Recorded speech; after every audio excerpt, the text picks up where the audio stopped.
నమస్కారం గురువు. నమస్కారం తల్లి. గురువుగారు, మనం వారాలకు సంబంధించి మాట్లాడుతూ ఉన్నారు. మీరు చెప్పే ప్రతి మాట కూడా నిజంగా అక్షర సత్యంగా ఉంది. అలాగే మీరు చెప్తూ ఉంటే నిజంగా ఇక నుంచి అయినా అందరూ పాటిస్తే చాలా మంచి ఫలితాలు పొందుతారు అనే విషయం తెలుస్తూ ఉంది. ఇక గురువారం అనగానే చాలామంది సాయిబాబాకి ఎక్కువగా ప్రత్యేకత చూపుతారు, కారణం ఏదన్నా కానీ. ఇక లక్ష్మీవారం అని కూడా అంటారు గురువారాన్ని. ఇంతవరకు చాలామందికి తెలిసిన విషయం. ఇక గురువారానికి అసలు ఎటువంటి విశిష్టత ఉంది, దానికి ఉండే ప్రత్యేకత ఏమిటి, గురువారం నాడు ఏమైనా చేయకూడదా, ఈ పనులు చేయటం వల్ల మంచి జరగదు, పనులు చేయకూడదు అనేది ఉంటుందా, గురువారం నాడు ఏ పనులు చేస్తే మనకి మంచి జరుగుతుంది, ఈ విషయాలన్నీ చెప్పండి. చాలా సంతోషం తల్లి. గురువారం అంటే గురువు యొక్క వారము. గురువు అంటే బృహస్పతి. బృహస్పతి అంటే మీకు తారా శశాంకం అనే ఒక గొప్ప పురాణంలో ఒక కథ ఉంది. గురువు యొక్క క్యారెక్టర్ అందులో చెప్తాడు. గురువు అంటే ఏంటంటే సర్వసంగ పరిత్యాగి, వైరాగ్యంలో ఉంటాడు. గురువు అంటే జ్ఞానం తప్ప జ్ఞానం ఉన్నోడికి ఇక బాహ్యం మీద ఎటువంటి ఆకర్షణ ఉండదు, బాహ్య ప్రపంచం గురించి తెలియదు. బాహ్యంలో తన అవతారం ఎలా ఉందో, గడ్డం పెరిగిందా, మీసం పెరిగిందా, తను చూడ్డానికి ఎంత జుగుప్సగా ఉన్నాడా, మంచిగా ఉన్నాడా, తన పరిసరాలు ఎలా ఉన్నా ఏది ఉండదు. జ్ఞానం అంతే. జ్ఞానం అనేది ఏది అడగదు. అటువంటి జ్ఞాని ఈ బృహస్పతి. మరి ఈయనకు చక్కటి భార్య ఉంది. ఈయన పేరు తార. తారని పెళ్లి చేసుకుని కాపురం చేస్తున్నాడు. పిల్లలు లేరు, ఏం లేరు వీళ్ళకి. ఈయన దగ్గర చదువుకోవడానికి అందరు దేవతలు వస్తుంటారు. మరి బృహస్పతి అంటే దేవతలకు గురువు. అందరు చదువులకు వచ్చినప్పుడు ఏమవుతుంది, ఆ తార యొక్క అందాన్ని చూస్తున్నవాడు చంద్రుడు ఒక్కడే. ఇదేదో ఇంత అందంగా ఉంది, వీడిని పట్టించుకోవట్లేదు కదా అని చెప్పేటువంటి ఒక తత్వం వస్తుంది. గురువు గారు బాగా తపస్సులు ఉన్నప్పుడు వాడి పిల్లల్ని తీసుకుని పారిపోతాడు ఈయన. అది తారా శశాంకం. ఎక్కడో లోకంలో వెళ్ళిపోయి కాపురం పెట్టేస్తాడు, కొడుకుని కూడా కనేస్తాడు. గురువు గారికి ఎప్పుడో తెలుస్తుంది నా భార్య ఇంట్లో లేదని చెప్పి వెంటనే మహావిష్ణువు దగ్గరికి వెళ్ళి, స్వామి నా పిల్లాన్ని తీసుకెళ్ళిపోయాడు చంద్రుడు, నన్ను కాపాడండి అని అంటే, అప్పుడు మహావిష్ణువు దివ్య దృష్టితో చూసి చంద్రుడిని పిలిపించి తిట్టి కోప్పడి, చంద్రుడు సొంతంగా లక్ష్మికి అన్న కాబట్టి, చంద్ర సహోదరుడు కాబట్టి, బావా నీకు ఏమైనా బుద్ధి ఉందా, ఇలాంటి పనులు చేస్తాను నా పరువు తీయడానికి, ఆయన భార్యను తీసుకెళ్ళావు కదా, ఆయన భార్యను నాకు ఇచ్చేసేయి అంటే, తప్పు అయిపోయింది, ఏదో అమావాస్య రోజు చేసిన తప్పు కాబట్టి వదిలేసి బృహస్పతి తీసుకుని వెళ్ళిపోతారు. అంటే తన భార్య ఉందా లేదా అనే పరిస్థితి కూడా గురువు గారికి ఉండదన్నమాట. ఆ తర్వాత చంద్రుడు సరెండర్ అవుతాడు, వాడి కొడుకుని మహావిష్ణువుకి ఇచ్చేస్తాడు. మహావిష్ణువు పట్టుకుని ఏంట్రా ఇది అంటే, నాకు సారాకి పుట్టిన కొడుకు నువ్వు పెంచుకో అంటాడు. ఆయనే బుధుడు అన్నమాట. చంద్రుడికి సొంత కొడుకు బుధుడు.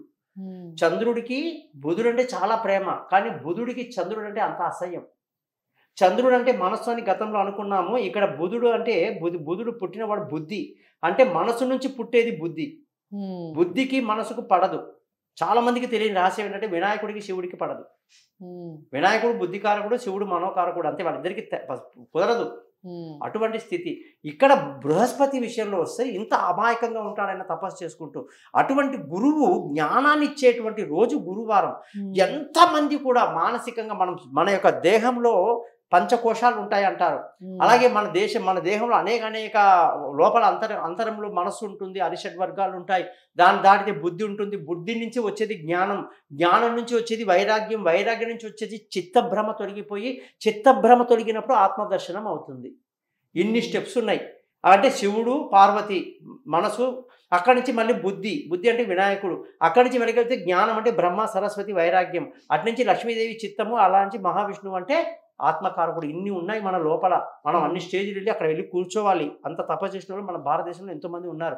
మరి ఇక్కడ గురువు అంటే ఏంటంటే జ్ఞానం ఇచ్చేవాడికి, జ్ఞానం ఉన్నోడికి ఏది పట్టదన్నమాట.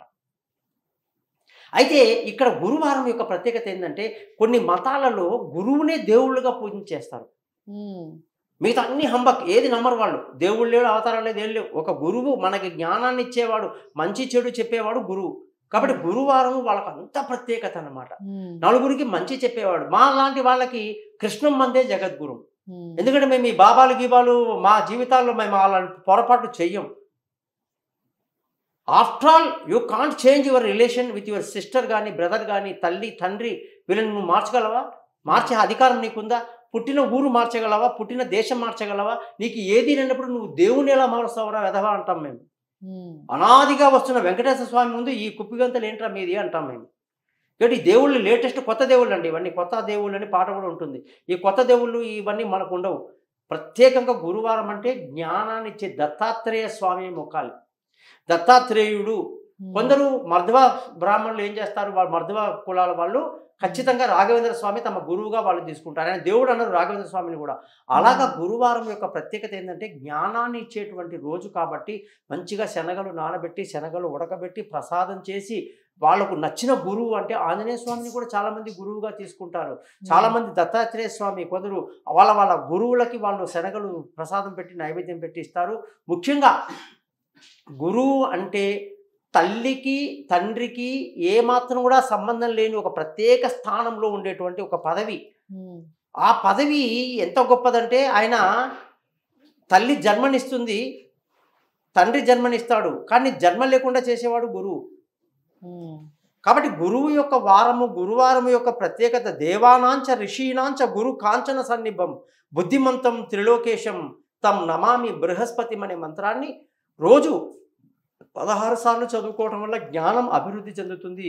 గురువు యొక్క అనుగ్రహం ఉంటుంది. మనకు నచ్చిన వాడిని గురువుగా ఎన్నుకొని ఆ గురువుకి మనం ఇష్టానుసారంగా కానుకలు ఇచ్చుకోవటం, పూజ చేసుకోవటం, భజనలు చేసుకోవటం వల్ల కూడా మనకి గురువు యొక్క అనుగ్రహం వల్ల జ్ఞాన సిద్ధిస్తుంది. కాబట్టి జ్ఞానం వల్ల వైరాగ్యంతో మనము చిత్తభ్రమ తొలగి ఆత్మదర్శనానికి వెళ్తాం. కాబట్టి గురువారం చాలా గొప్ప రోజు అని చెప్పొచ్చు. చాలా అంటే చాలా చక్కగా చెప్పారు. ఆత్మదర్శనానికి అసలు మూలం ఏమిటి అనేది చాలా చక్కగా చెప్పారు గురువు గారు.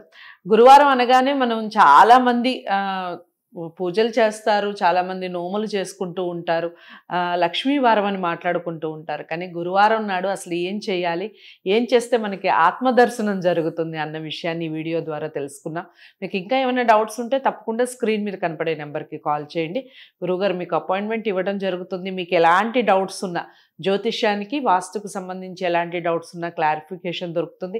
ఇలాంటి డౌట్స్, ధర్మ సందేహాలు ఏమన్నా ఉన్నా కూడా కామెంట్ బాక్స్లో తెలియజేయండి. మరో మంచి వీడియోతో మళ్ళీ మీ ముందుకు వస్తాను. ఇంతవరకు సెలవు. నమస్తే.